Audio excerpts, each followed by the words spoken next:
இந்த ஃப்ளவர்ஸ் எப்படி செய்யலான்னு பார்க்கலாமா? இதை வந்து நம்ம ப்ளவுஸு, ஸ்டிச் பண்ணுற ட்ரெஸ்ஸஸ், பர்ஸஸ், ஹேர் கிளிப்ஸ் எதுக்குனாலும் யூஸ் பண்ணிக்கலாம். அதுக்கு கேன்வா ஷீட் எடுத்துக்கிறேன். அப்புறம் கட் பீட்ஸ். நான் கோல்டன் கலர்லேயும் சில்வர் கலர்லேயும் ஃப்ளார் பண்ண போகிறேன். அதனால் சில்வர் கலர் கட் பீட்ஸும் கோல்டன் கலர் கட் பீட்ஸும் எடுத்துக்கிறேன். உங்களுக்கு என்ன வேணுமோ அதை நீங்கள் எடுத்துக்கோங்க. மல்டி கலரில் இந்த மாதிரி ஃப்ளார்ஸ் எடுத்துக்கிறேன். இது ஃப்ளவரோட இன்னர் சர்க்கிளில் ஃபில் பண்ணுறதுக்காக நீங்கள் கிளிப் ஸ்டோன் இல்லை வேறு மாதிரி கூட எடுத்துக்கலாம். அப்புறம் சில்க் த்ரெட் எனக்கு 2 கலர் தேவைப்படுது. நான் 2 கலர் எடுத்துக்கிறேன். நார்மல் த்ரெட் வந்து கட் பீட்ஸ் கோக்கிறதுக்காக.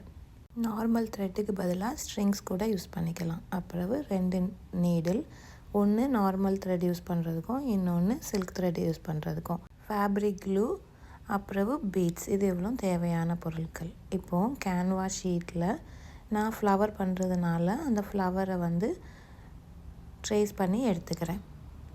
ட்ரேஸ் பண்ணி எடுத்ததை ஹூக்கில் ப்ளேஸ் பண்ணி எடுத்துக்கிட்டு சில்க் த்ரெட்டை வந்து 4 ஸ்ட்ராண்ட்ஸ் எடுத்து அதை நீடிலுக்குள்ளே போட்டு ஃபைனலாக என் நாட் சேர்த்து என் நாட் போடும்போது அது 8 ஸ்ட்ராண்ட்ஸாக மாறும். அதை வந்து நான் இப்போது செயின் ஸ்டிச் போட்டு எடுத்துக்கிறேன். ஊசியை கீழ் பக்கத்தில் இருந்து மேல் பக்கத்துக்கு எடுத்து அதை இப்படி பெருவிரலில் பிடிச்சி வச்சுக்கிட்டு 2 நூலுக்கு இடையிலிருந்து அந்த ஊசியை வெளியே இழுத்து எடுக்கணும். இழுத்து எடுக்கும்போது பெருவிரலில் பிடிச்சி வச்சுருக்கிற நூலை கொஞ்சம் கொஞ்சமாக விட்டோம் அப்படின்னா அது ஒரு ஸ்டிச் ஆயிரும். மறுபடியும் அது ஒரு ரவுண்டாக ஒரு செயின் ஸ்டிச் வரும்ல, அந்த இதுக்குள்ளே இருந்து ஊசியை விட்டு மறுபடியும் 2 நூலுக்கு இடையிலேருந்து இழுத்து எடுக்கணும். ஒவ்வொரு வாட்டி எடுக்கும் போதும் இப்படி பெருவிரலில் பிடிச்சி வச்சுருந்தோன்னா நூல் வந்து ஈவனாக வந்து நம்மளுக்கு வரும். இதுதான் செயின் ஸ்டிச். இப்படி அந்த ஃப்ளவர் ஃபுல்லாகவே செயின் ஸ்டிச் போட்டு எடுத்திருக்கேன். இப்போ எண்டு நாட் போடுறேன்.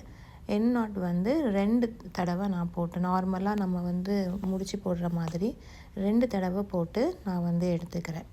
இப்போது இந்த செயின் ஸ்டிச்சுக்கு மேலேயே அந்த செயின் ஸ்டிச்சை லாக் பண்ணுற மாதிரி ஒரு ஸ்டிச் போட்டு எடுத்துக்கிறேன். ஃபுல்லாகவே இப்போ நான் எப்படி போடுறேனோ இந்த செயின் ஸ்டிச்சுக்கு மேலே ஒரு பக்கத்துலேருந்து இன்னொரு பக்கத்தில் நெருக்கமாக போட்டு எடுத்துக்கிட்டோம் அப்படின்னா அந்த செயின் ஸ்டிச் லாக் ஆயிரும். அந்த ஃப்ளவர் வந்து அந்த த்ரெட் வந்து நல்லா எம்போஸ்டாக வெளியே தெரியும். இந்த மாதிரி ஃபுல்லாகவே போட்டு எடுத்து லாஸ்ட்டில் ஃபைனல் ஸ்டிச் இந்த என் நாட் போட்டும் எடுத்துக்கணும். இப்போது கட் பீட்ஸால் உள்ளாடி இருக்கிற போர்ஷனை நான் ஃபில் பண்ணுறேன். இது ஃபில் பண்ணும்போது ஒரு சைட்லேருந்து ஃபில் பண்ணாமல் ஃபஸ்ட்டு மிடில் கோத்து எடுத்துக்கிட்டு அதுக்கப்புறம் ஒரு சைடையும் அது முடித்ததுக்கப்புறம் இன்னொரு சைடையும் ஃபில் பண்ணும்போது அது ஈவனாக கரெக்டாக எனக்கு வந்துருச்சு. இதே மாதிரி ஃபுல்லாகவே ஃபில் பண்ணி எடுத்துக்கிட்டேன். கட் பீட்ஸை ஊசியில் எடுத்துட்டு மறுபடியும் ஊசியை நம்ம குத்துறது வந்து சில்க் த்ரெட்டில் படக்கூடாது.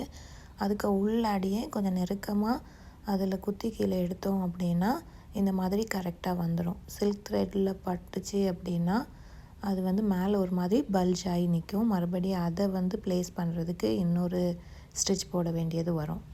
அதுக்கப்புறம் அந்த மிடில் பார்ட்டையும் அந்த ஃப்ளவருக்குள்ளே கட் பீட்ஸ் வச்சு தைச்சி எடுத்துக்கிட்டு ஃபேப்ரிக் க்ளூவை வந்து நான் அப்ளை பண்ணுற மாதிரி எல்லா த்ரெட்லையும் படுற மாதிரி உள்ளாடி வெளியில் அந்த ஃப்ளவர் முடியுதில்ல அந்த ஓரங்கள்லையும் இப்போ போடுற மாதிரி அப்படியே இந்த க்ளூவை போட்டு நல்ல எல்லா இடத்துலையும் படுற மாதிரி போட்டுட்டு ஒரு நாள் ஃபுல்லாக அதை வந்து காய வச்சிடணும்.